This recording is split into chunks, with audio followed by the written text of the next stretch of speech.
અને ઝાપ ચોવીસીના પ્રમુખ બહાદુરભાઈ અને ઝાપ માણકોલ ચોવીસીના પ્રમુખ પ્રભુભાઈ, આપણે ચારેય પ્રકરણના પ્રમુખ અહીં હાજર છે. આનંદની વાત છે, ખુશીની વાત છે એમ કે ચાર પ્રમુખ આજ ભેગા થઈને કંઈક નવી દિશા સૂચન માર્ગદર્શન માટે વાતચીત કરી રહ્યા છે. તો આજની આ મિટિંગમાં મુખ્ય ધ્યેય તો યુવાનોને એક જ છે કે સમાજમાં આપણે જે બંધારણ કર્યું છે તો બંધારણના નિયમોનું પાલન કેવી રીતે થઈ શકે. તો આ બંધારણ આપણા વડીલ મુરબ્બી પ્રેમજી દાદા 20 વર્ષ પહેલાં બનાવીને ગયા છે અને 20 વર્ષથી આપણું બંધારણ અવિરત ચાલુ જ છે અને હજી પણ આ જ રીતે ભગવાન માતાજીની અને માનદાતા ભગવાનની પ્રેરણાથી ચાલતું રહેશે અને જેટલું આ બંધારણ ચાલશે એટલું સમાજને ફાયદો છે.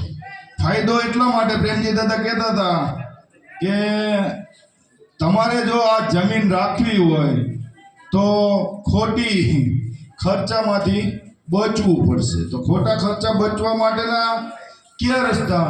તો એમને કીધું સમૂહ લગ્ન કરવા પડશે ફરજિયાત. તો આપણે 20 વર્ષથી આપણે આખા 48 સમાજમાં સમૂહ લગ્ન થાય છે અને હજી પણ થવાના જ છે. જે હજી 50 વર્ષ આમનામ હાલવાનું જ છે. આપણે બંધારણ કોઈ તોડ્યું નથી, તોડવાના નથી.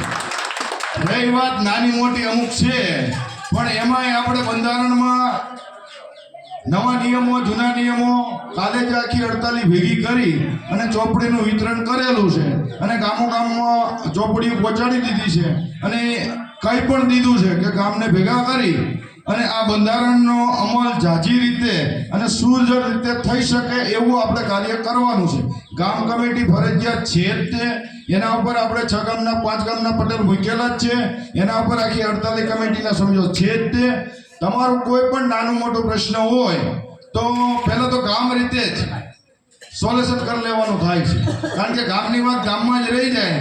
કારણ કે આપણી સમાજ બહુ મોટી છે, 2 24 1 48 અને 1 52 એટલે આપણે 4 પ્રકરણના 148 એટલે 150 ગામ છે. તમે વિચાર કરો એટલે 150 ગામમાં આપણી વસ્તી છે તો નાના મોટા પ્રશ્ન તો હશે અને થવાના છે. ભવિષ્યમાં શું થઈ ગયું છે ને એને બહુ આપણે પાછળ પડી જઈશું ને તો આગળ શું કરવું છે ને એની કઈ વાત જ બધી ખરેખર મને દુઃખ મોટું એ છે કે જે હવે પતી ગયું. હું એમ કહું કે હું કપડાં પહેરતો એમાં તીકડા વાળા હતા તો એ તો તમે બધા જવાનીએ શું કહેવાના. હવે એ વખતે તમારો સમય એવો હોય છે તમે હવે કરતા શું. હવે અત્યારે કોઈને કહેવાય કે તમે આવું કેવું નથી કરતા તો હાલે. અમે એમ કે લાઈટ નહોતી, અમે ફાનસ દીવે ભણતા હતા, તમે કોઈ માનશો? તો કઈ એવું હોય જ નહીં અને કદાચ હોય તો તમારા વખત તમે કોઈ ગયું હોય છે. એટલે બધાએ મારું કહેવાનો ભાવ હવે સમય બહુ ઝડપી અને આગળ વધી રહ્યો છે. તો હવે આ યુવા સમાજને ખાસ મીટિંગ બોલાવવાનું એક જ કારણ છે કે યુવા સંગઠનને કંઈક પ્રોત્સાહનની જરૂર છે, કંઈક માર્ગદર્શનની જરૂર છે. તો મારા માધ્યમથી કે 48ના પટાલ તરીકે મારું એક જ સૂચન છે કે ભણતર સિવાય કોઈ વસ્તુનો ઈલાજ છે જ નહીં. અમે ઓછું ભણ્યા તો અમને પસ્તાવો થાય. શું કામ પસ્તાવો થાય? આ બધો કોમ્પ્યુટર વગેરે આવી ગયો, હવે બધું ઓનલાઈન થઈ ગયું. મારે બધું કરવું હોય પણ હું ઓનલાઈન ના કરી શકો તો શું થાય? તમારે બધું કરવું છે. તમને એમ થાય ને કે આ ફલાણો દાખલો થાય, મારે ફલાણે જવું પડશે, લોકોને જવું પડશે. હવે મૂકવામાં થતો હોય નથી લેવો લાભ. શું સરકારનો લાભ આપણને ઘણો મળે છે છતાંય ઓનલાઈનના પ્રશ્નથી દાખલાના પ્રશ્નથી આપણે લઈ શકતા નથી. તો માટે આપણે દીકરીઓનું તો સરસ મજાના 2 સંકુલ બની ગયા છે અને ભગવાન માતાજીની દયાથી સમાજની કૃપાથી સારો એવો ફાળો બી થઈ જાય છે. ગામો ગામથી ઘઉં બી આવે છે અને ઉદાર હાથે માણસો આપે છે અને ચાલે છે અને ચાલવાની છે. અને આપણે એમાં કોઈ કદાચ નાની મોટી ભૂલ ખરે એની ભૂલ થાય જ તે હું હોય તો ભલે, કારણ કે અત્યારે 16 કળા સંપન્ન કોઈ છે જ નહીં. સતયુગમાં લક્ષ્મીનારાયણનું રાજ હતું, ત્રેતા યુગમાં રામનું રાજ હતું, દ્વાપર યુગમાં કૃષ્ણનું રાજ હતું અને અત્યારે કળિયુગમાં હે ને માનવ રાજ ચાલી રહ્યું છે અને હવોના ફાયદા માટેને જ રાજ કરે છે.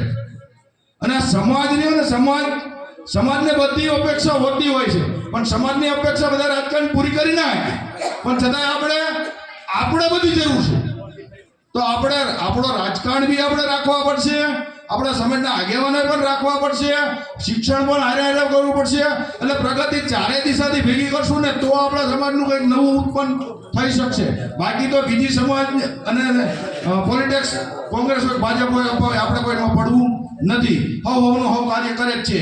આપણને પોસાય, આપણો ઊભો હોય, આપણો દુશ્મન હોય ને તોય આપણે એમ કહેવાનું આપણો છે કહીએ કી ને, આપણો હોય તો આપણે કહીએ કી ને, આપણો હોય જ નહીં તો પણ એ આપણો હોય નહીં તારે આપણે શું કરીએ, અમારું કોઈ નથી. એટલે આપણો જ્યારે ઊભો હોય ત્યારે તો આપણે સામું નથી જોતા. હવે ઊભો રહી જાય ને પછી એમણે બનાવી દઈએ, પછી સામું ના જોવા તો આપણે બધાને, હું તો આ પટેલના ટીમમાં જ બધાને ભેગા કર્યા છે કે દર મહિનાના ચોથા રવિવારે આપણે વિઠ્ઠલગઢ મારી કોમ્પ્લેક્સ ઉપર મીટિંગ કરશું. નાના મોટા બધા સમાજના પ્રશ્નો હશે તો અહીંયા જોઈ લઈશું. યુવા સંગઠન માટે મારે એક ગણતરી છે કે આપણે નવી સ્કૂલ બનાવી છે, એમાં બધાની સંમતિ છે. તો સંમતિ હોય તો આપણે બનાવી જોઈએ કે ના બનાવી જોઈએ? તો બનાવી જોઈએ તો બધાને સાથ સહકાર જોઈશે કે નહીં જોઈએ? તો ગામો ગામ મારે એક યુવા સંગઠન બનાવવું છે, એક યુવા કમિટી.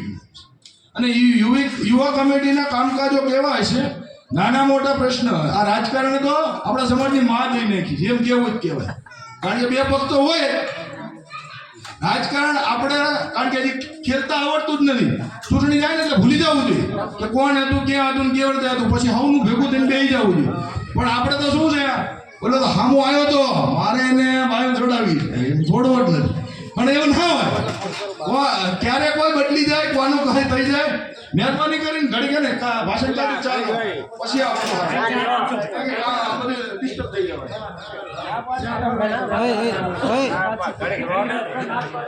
એટલે આપણે હોની વાતીએ હરેક સમાજમાં હિત જો ચાહતા હોય, આપણું છે એમ કરશું. આ ફલાણું છે, ઓલાનું છે, મારું છે, તારું છે, મારું તારું નહીં. હવે આપણું છે એમ કરીને કરશું ને તો જ આનો ધ્યેય જળવાશે, નકર જળવાશે નહીં. આપણું છે એમ આપણું હોય તો બોલીએ કે ને, એ ભલે દ્વારકામાં બેઠા હોય, એ ભલે જસદણમાં બેઠા હોય, એ ભલે ભાવનગરમાં બેઠા હોય, એ ભલે આમ દક્ષિણ ગુજરાતમાં બેઠા હોય, પણ આપણું વિશે તો અહીંયા જઈને કહેવાય છે કે આ તો અમારા છે. બધી રીતે જો હવે માથાનું રાજકારણ હાલે છે. જેના માથા જાજા એનો રાજા, જેના માથા જાજા એના રાજા. હવે આપણે જો માથા એટલા બધા જાજા હોય ને કોકના રાજા કહેવા જાય, બાપા કહેવા જાય, આપણે જેવું મૂજકું કોઈ નહીં. આપણે ના કરવું જોઈએ, અને કરવી તો આપણે જેવા ગાંડા ગણાય. સમાજ માટે કામ કરે કોઈ પગાર નથી કે કોઈને આવક નથી. જેની આવક આવે છે એમાંથી જ વાપરે છે. એમાં સમાજના નાના મોટા બધા આગેવાનો આવી ગયા, પોતાનો સમય ફાળવે છે, પોતાનું દાન આપે છે, અને પોતાનો ભોગ તન મન ધનથી સેવા આપે છે. તારે સમાજની સેવા થાય. અને તોય સમાજમાં ભગવાને એક સરખા ફિંગર આંગોઠા નથી બનાવ્યા, તો મગજ બનાવ્યા હોય. એટલે માણસ તો બધું બોલવાના છે, અને બોલે. ભગવાન રામને હારા ન કીધા હોય તો આપણને કોઈ હારા કહે તો આપણે હારા થવાની આશા કામ કરશું, થશે જ નહીં. આપણો ધ્યેય નક્કી હોવો જોઈએ કે આપણે આ વસ્તુ ઉપર ફોકસ કરવું છે. મને અમારા મિત્ર છે, આમ તો પહેલેથી જ અમારા બહુ કંઈક સમાજ માટે કરવાની બહુ ગણતરી રમેશભાઈ કહેતા કે આપણે કંઈક કરીએ. તો અમે એક નાની એવી મિટિંગ બોલાવી હતી વિરમગામ એપીએમસીમાં. તો શિક્ષણ માટેની ચર્ચા કરી હતી કે ભાઈ આપણે આ કરવું હોય તો શું કરવું પડે. તો તે દિવસ અમારે નાનો મોટો કેટલો છે સાહેબ ફાળો થયો? 40 લાખ ફાળો તો લખાઈ ગયો સાહેબ. 40 લાખ ફાળો લખાઈ ગયો છે, દેવા તૈયાર છે. પણ હવે આને ઊંચું કરવાની જરૂર છે. ઊંચું કરવા માટેનું આપણે વાત કરી એ વખતે ટ્રસ્ટ બનાવવાની વાત છે. જૂનું ટ્રસ્ટ છે તો એમાં કોઈ ફેરફાર કરવાની જરૂર છે. કારણ કે આમાં શું છે, ટ્રસ્ટ એટલે ટ્રસ્ટ જ હોવું જોઈએ. ટ્રસ્ટ પછી માલિક થઈ જાય ને એ ખોટી વસ્તુ છે. આ સમાજનું છે, સમાજથી મોટું સમાજમાં કોઈ હોઈ જ ન શકે. એટલે સમાજમાં રહીને આપણે જો સમાજનો હિત ઈચ્છતા હોય ને તો સારા કાર્ય માટે આપણે મંદિરમાં કંઈ નહીં હિત કરશે, પણ આ સરસ્વતી મંદિરમાં દઈશું ને તો ભવિષ્યમાં આપણી હરેક ઓફિસમાં આપણો એક ભાઈ બેઠો હોય છે, હરેક પોલીસ સ્ટેશનમાં આપણો એક ભાઈ બેઠો હોય છે, હરેક કચેરીમાં આપણો એક ભાઈ બેઠો હોય છે, હરેક રાજકીય નેતામાં તાલુકા પંચાયતમાં આપણો ભાઈ બેઠો હોય છે, જિલ્લા પંચાયતમાં ભાઈ બેઠો હોય છે. તમે મજેટિયા સાહેબને તમે તાળી વાળ્યું ને, તમે એમના બાપાનો પરિચય ખબર છે? ધોળા બાપાના દીકરા છે. આ ધોળા બાપાનું નામ તો આપણે બધા સાંભળ્યું જ છે ને, ધોળા બાપાનું યોગદાન જોયો જ છે ને. એમના ભાઈ, એમના દીકરા અત્યારે સુરેન્દ્રનગર જિલ્લાના ઉપપ્રમુખ છે. આ એમના ભાઈના દીકરા છે અને એ આખા અમદાવાદ જિલ્લાના પ્રમુખ છે, તલાટી કમ મંત્રી શ્રીના. તો આપણા માટે ગૌરવની વાત છે. આપણા છે ત્યારે બોલી શકે નહીં કે તમારું ગમે કામ હોય તો અમને કહેજો, નાનું મોટું થઈ જાય છે તો આપણે છીએ અને એથી વધારે કરવા છે. તો વધારે કરવા છે તો શું કરવું પડશે? આ નાનું મોટું બધું ભૂલી જવું પડશે. કારણ કે ઓલે આમ કર્યું કરવા રહીશું ને તો આપણો હાથો ધ્યેય છે એ પોકવા નહીં દે. કારણ કે નથી પોકવા દેવા એટલે તો ઘણા બેઠા છે. આપણા સમાજને મજૂરી જ કરાવી છે, આપણે મજૂરી કરવાની છે એ 100% છે, પણ મજૂરી કરતા પણ પેટે પાટા બાંધીને આપણા છોકરાને ભણાવવા છે. અને ભણશે એનું કોઈ ભાગીદાર નથી, ભણશે એનું કોઈ ભાગીદાર નથી. જમીન છે તેનો ભાગીદાર છે. 10 વીઘા બાપની છે, 5 વીઘા માંગશે ભાઈ, 15 વીઘા છે તો માંગશે તો વેતન ભાઈ 5-5 વીઘા દો. ભણતરમાં ગમે એટલું ભણતર છે તો કોઈ એમ નહીં કે તું કોલેજ કરી લીધી અડધું મન દઈ દે. આ સ્વતંત્ર છે અને આ કરવું જરૂરી છે. એટલા માટે આજની મીટિંગ બોલાયા પછી વ્યસન તો છે, વ્યસન છોડવા એ હહોની મરજીની વાત છે. તમે હું બધું અહીંથી કહીશું તો એક પાત્રા છૂટી જવાના નથી, કારણ કે લોહીમાં વણી ગયું છે, કાઢવું મુશ્કેલ છે. પણ કોરોના આવ્યા ત્યારે કીધું ને એ તમાકુ પડીએ નથી મળતી. ત્યારે તો 100 રૂપિયા 50 રૂપિયા તમે પૈસા માંગો એટલા પૈસા દેતા હતા તોય મળતું નતું. તો સરકાર ધારે તો કોઈ પણ વ્યસન માટે બંદોબસ્ત થઈ શકે. એના માટે હરેક ગામની કમિટી, હરેક ગામના કમિટીના પ્રમુખ, હરેક આ નવી કમિટી બને એના પ્રમુખ, ગામના સરપંચ લેટર પેડ ઉપર લખીને મોકલાવજો દરેક પ્રમુખોને. અમે ગૃહમંત્રી માટે નહીં મુખ્યમંત્રીને મળીને કહીશું કે અમારું આ બધું બંધ કરાવો. કેમ ન થાય? કરવા માટે તૈયારી જોઈએ આપણી. નીચેથી બધું ઉપર આવે તો એનું આગળ એનું સમાધાન થઈ શકે. અમારે કોઈને કંઈ આમાંથી લાભ કે ખાટવા માટે કોઈ વસ્તુ કરતા નથી અને અમારે જરૂર પણ નથી. ભગવાન માતાજીની દયા છે. આ રમેશભાઈએ કીધું કે આપણે એક સ્કૂલ બનાવી તો આપણું લેવલ જળવાઈ રહે, લેવલ. કારણ કે દીકરીઓ ભણે છે, દીકરા ભણશે નહીં અને ખાલી નશાખોરી કરીને પડ્યા રહેશે અને જાતા આપણી સમાજની આબરૂના બઠ્ઠા બોલાવતા રહેશે તો પછી ભાવિ પેઢીનું શું? આપણે બધા પૃથ્વી ઉપર મહેમાન થઈને જઈએ છીએ. આદિકાળથી ચાલ્યું આવે છે, અત્યારે બી ચાલે છે અને હજી પણ ચાલવાનું જ છે. પણ હવે અત્યારે ચાલે છે એમાં શું ફેરફાર કરીએ? કાંઈ આગળની રણનીતિમાં શું કર્યું હોય તો આપણને ફાયદો થાય. હવે જે પતી ગયું તો હવે ગમે એટલું આપણે વાણા ગાઈશું તો એનું કોઈ કાલ કોઈ લાવી છે પાછી, એમાં કોઈની તાકાત નથી કાલ પાછી આવી શકે. પણ આપણે હવે પછી શું કરવું એમ મારો કહેવાનો ભાવાર્થ. હવે ફરીને કોઈ પણ મીટિંગ બોલાવે તો એમાં 5-25 જવાની આવીને એમ કહે ને કે અમે આટલું વ્યસન કરતા હતા પણ અમે આજે આ સમાજ વચ્ચે મૂકી છે, તેથી મને આનંદ થાય, તેથી મને ગર્વ થાય. ના આપણે મીટિંગ બોલાવી, આપણે કંઈક જીયા અને કંઈક આપણું સાર્થક થયું. સાર્થક તો દેખાય છે કારણ કે શરૂઆત આપણાથી કરશું. કોઈ પણ ખરાબ કાર્ય કરવું હોય ને તમારે આમ જોવે, મને કોઈ ભાળતું નથી ને. ખરેખર ઉપર તો કોઈ જોતું જ નથી. ઉપરવાળો બધો લાઈવ કેમેરા ચાલુ જ છે બધાના, સ્ટેપ બાય સ્ટેપ.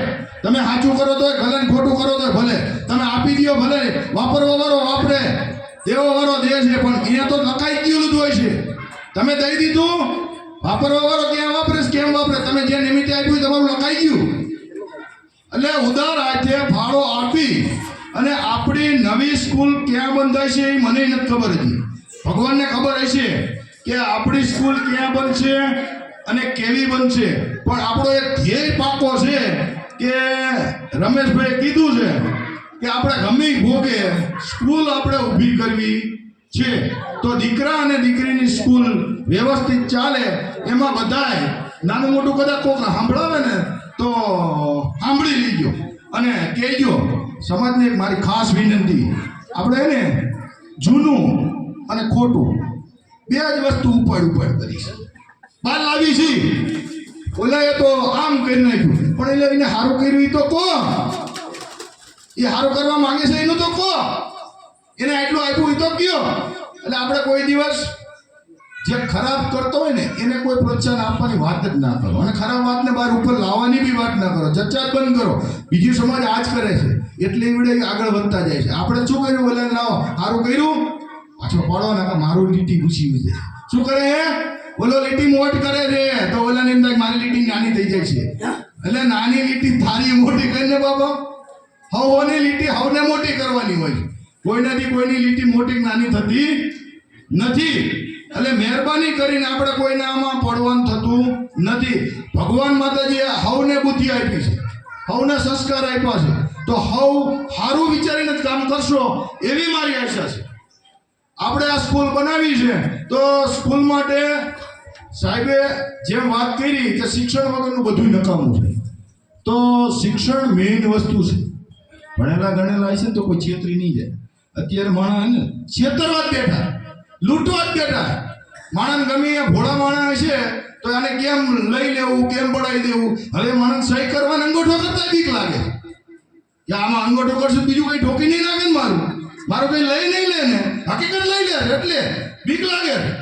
પણ ભણેલા નથી, વાંચી નથી શકતા, સારું દુઃખ થાય કે આમાં શું લખ્યું છે. તો કોકને કહેવું પડે, સહારો લેવો પડે, બેટા જોતો કરવામાં વાંચ. હવે એ ફૂટેલો હોય શું દશા થાય, આપણો વકીલ ફૂટી ગયો હોય શું દશા થાય આપણી. એટલે મહેરબાની કરીને આપણે ભલે છેતરાઈ ગયા, આપણે ભલે ન ભણ્યા, પણ આપણા દીકરાનું ભવિષ્ય ઉજળું થાય અને આપણી ભાવિ પેઢી કંઈક નવું કરે.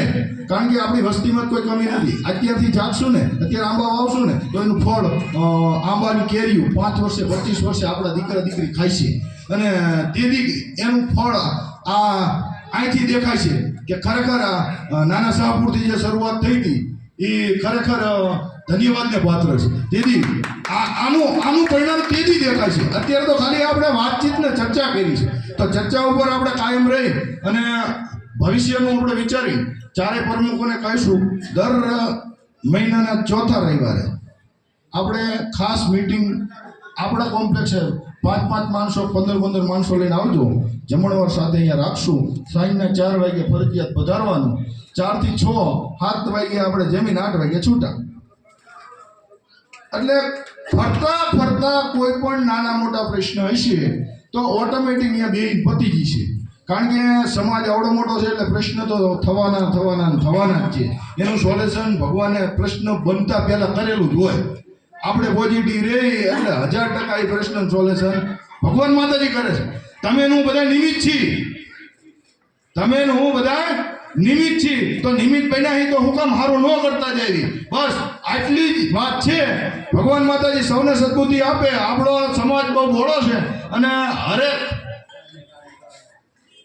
બંધારણના નિયમમાં રહીને લગ્ન કરજો. એમાં હવનો ફાયદો છે, બરાબર.